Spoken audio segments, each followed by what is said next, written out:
15 minutes ya masano. Ya vrai. Ya masano. Ya vrai. 15 minutes ya masano. 15 minutes ya masano. Ya vrai. Basango ya masano ya ndembo. Foot. Masano ya makofi. Bibo tuto mo kato lokola libanda. Basket, volley, handball, topé, rugby, tennis de table, ping-pong, long tennis. Tous les jours. Ya vrai. 15 minutes ya masano. Nabino so balandi ya 15 minutes ya masano topesi bino mbote biskana saison mibino boyeto kolobeno matali bongo bopusani ya mandat ya Conor éliminatoire ya bilenge basi pona nini tema ya matali bongo arts martiaux. 15 minutes ya masano. Ya vrai. Jamais ezala, jamais salama na TV moko awa na leo. Tofongoli bongo 15 minutes na samo kolomo ya matali bongo Conor ya Fekofa oyo azali nanu bongo ti kino mokolo ya le 30 août ya mbulu ezali koya ya 2024 tolanda bongo directeur ya communication ya Fekofa monsieur Gérard Angengwa ndenga yebaki na kolimbolola biso na mokuse esengeli na yebisa na bino te comité de normalisation ya Fekofa oyo ebengami Conor mandat nango ezalaki ti le 30 novembre ya sanza ya zomi na moko oyo uti koleka il fallait esoukawana et puis ba élection ya comité ya sika ya comité exécutif ya Fekofa esengelemeki esalama le 25 na mwa mikolo eleki boyebi te confédération africaine ya football ezwaki mokano ya kotelemisa mambi manso matalaki bongo ba commission électorale bien que ba élection esalamaki na ba entente na ba ligue mususu etikalaka ba ligue nationale ka famona ke mwa mbilinga mwa pokoso mwa mubulu ezaki na kati ya maimanso ezako salema na maponomi wana mwa ba nungu pe o esalaki ke confédération africaine lokola ayoka ki abaita botika nanu makambo ya ba élection totale nanu na botali wana mandat pe ya Conor et silaki mais loko pe bozako yoka bat musu bazako tia ba makelela ah non mais malgré bon to kota ba polémique wana te po na comité de normalisation président Dieudonné Sambi c'est le lutu alobaka toujours makambo ya kosalaka communication polémique ezate o ya lobby bokozo te. On travaille dans le silence, batubata la biso na ba résultat.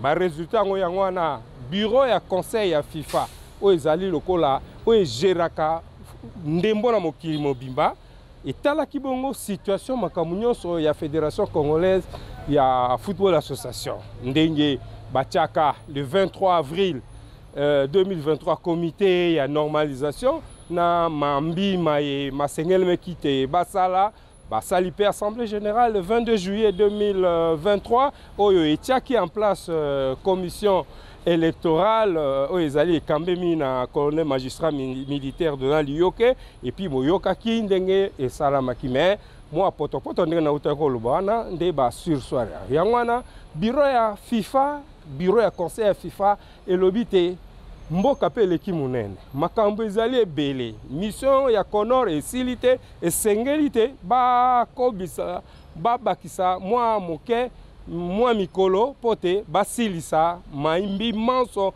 masengeli masala mapona fédération congolaise yangwana le 30 novembre bureau ya conseil ya FIFA est décidé ya kobakisa bongo mandat ya comité de normalisation timbula ya sima le 31 août 2024 ti donc na suka ya sanza ya mwambe ya mubu koto ibale na tuku ibale na minei nde manda ya Conor ekosuka bongo balendi sipe mwa makoki maye esengele mesala mala Conor il faut babongisa organigramme boyebi organigramme ezali ndenge nini makoki esalema po te fédération etambola malamu esengeli pe te mwa mindondo ezalaki bongo na ba statut application ya ba statut au niveau ya ba ligue na ba entente il faut que basala statut type ba bongisa makambo wana bakengele bafungola miso ezali susu te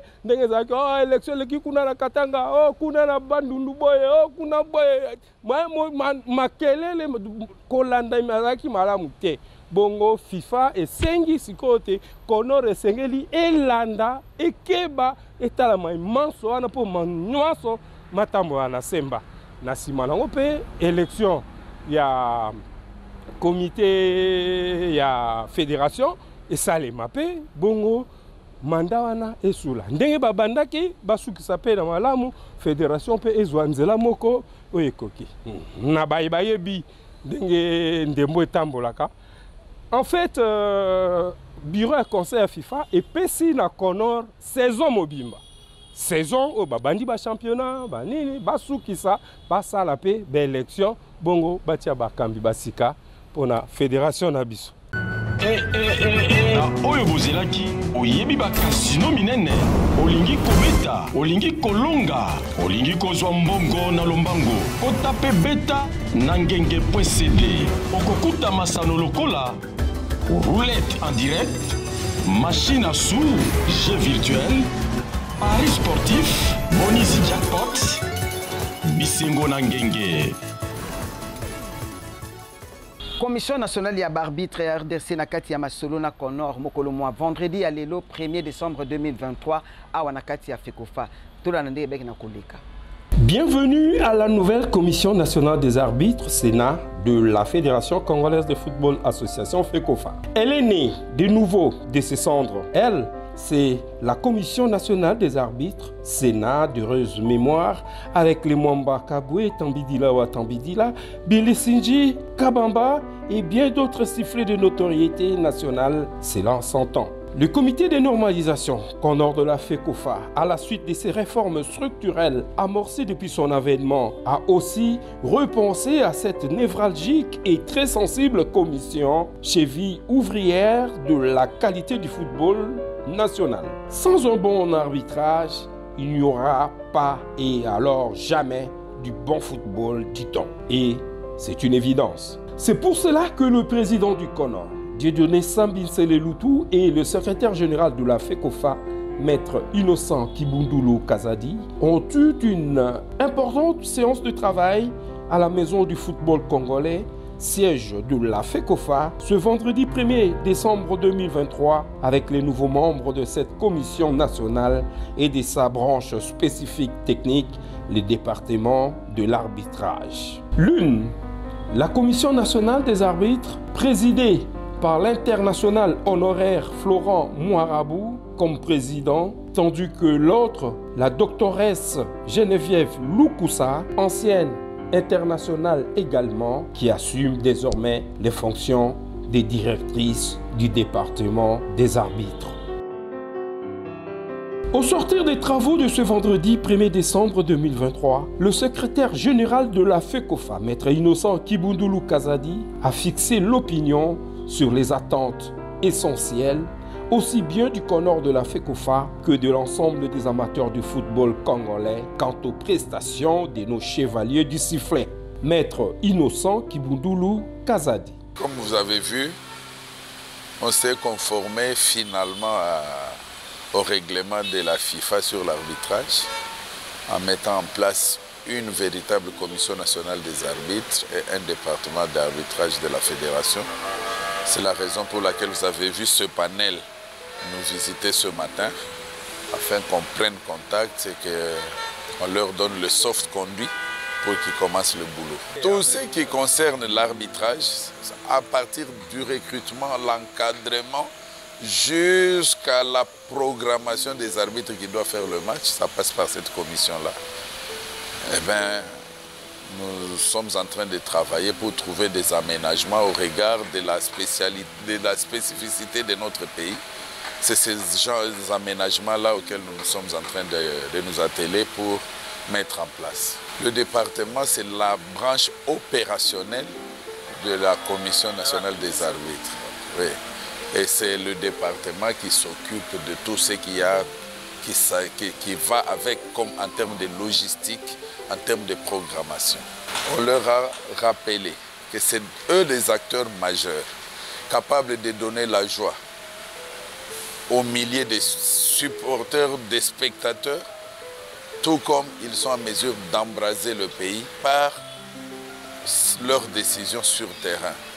Et on est en train de travailler, d'exhorter davantage pour que les arbitres ne gâchent pas des fêtes dans notre pays.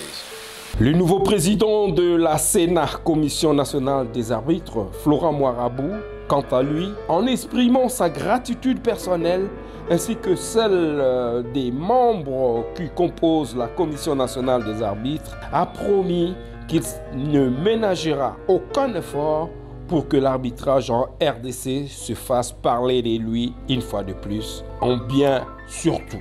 On le suit, l'international honoraire Florent Moirabou. Aujourd'hui, le CONOR a installé la Commission nationale des arbitres. La Commission nationale des arbitres qui a 8 personnes, un président, un vice-président, un secrétaire et des membres. La tâche qui nous est dévolue est très grande. L'arbitrage en République démocratique du Congo est au rabais.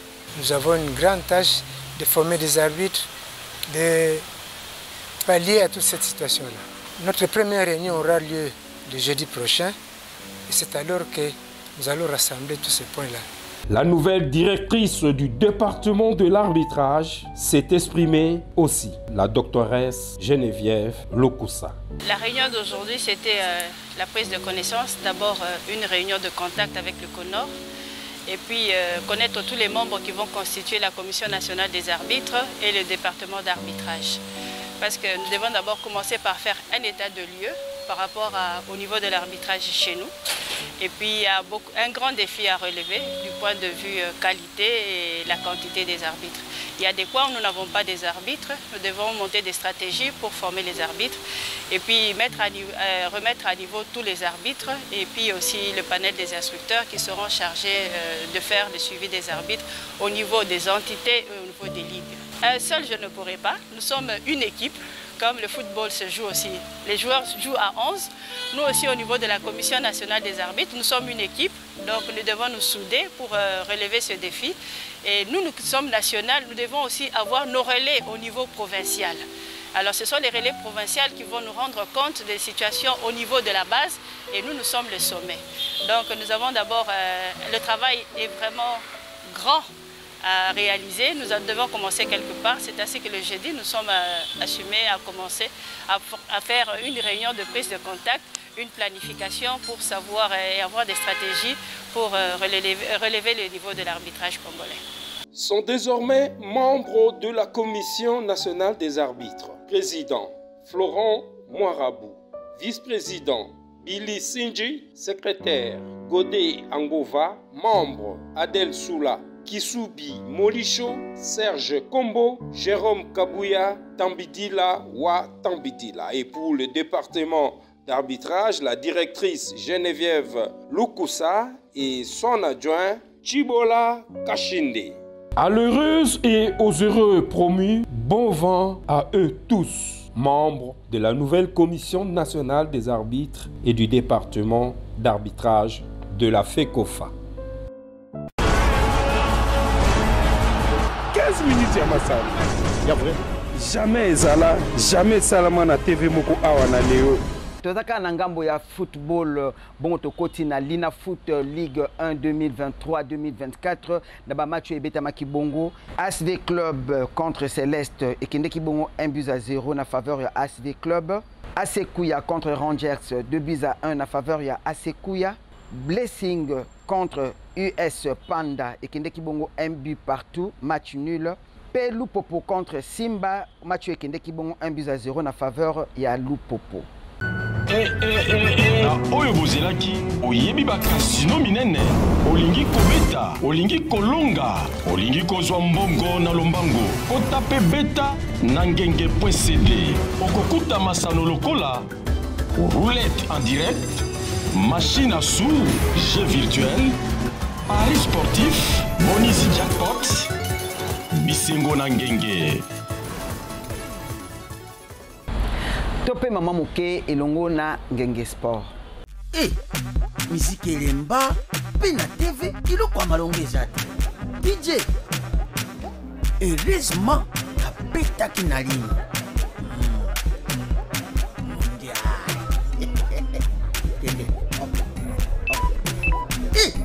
Charles kotika ngai te ya man batterie nini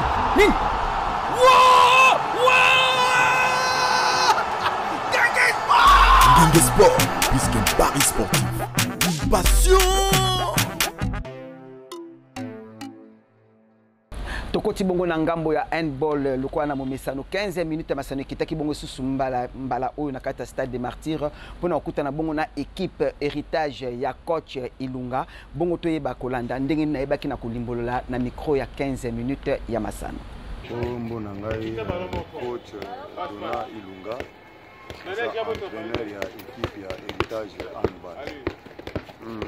Hello qui séance juste tout ça à niveau tout d'abord apprentissage ceux qui monient bien on a aussi des gens à bana c'est une école c'est une école ya bana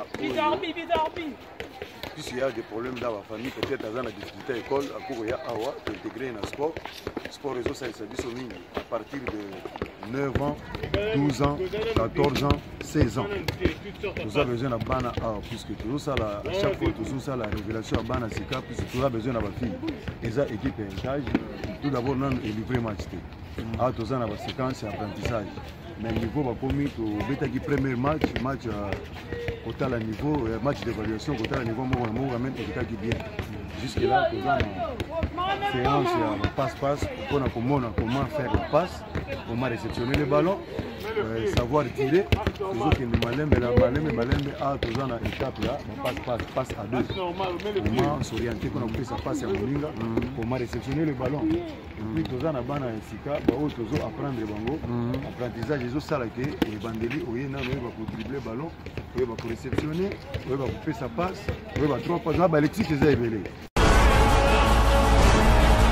15 minutes ya masano ya vrai jamais ezala jamais salama na TV moko awa na leo tosukisi bongo masolo na biso ya masano ya 15 minutes ya masano ya solo penza topesi bino merci na bino bai banso bobaki na kozwa tango na biso etandike na bino na kolanda biso bongo ezalaki ngawa bino kelimbo kanga oyebaki na kopesa la bino édition mokolo mwa lelo elongo na équipe rédactionnelle mobimba ya 15 minutes ya masano bongo tukutani na prochaine édition bye.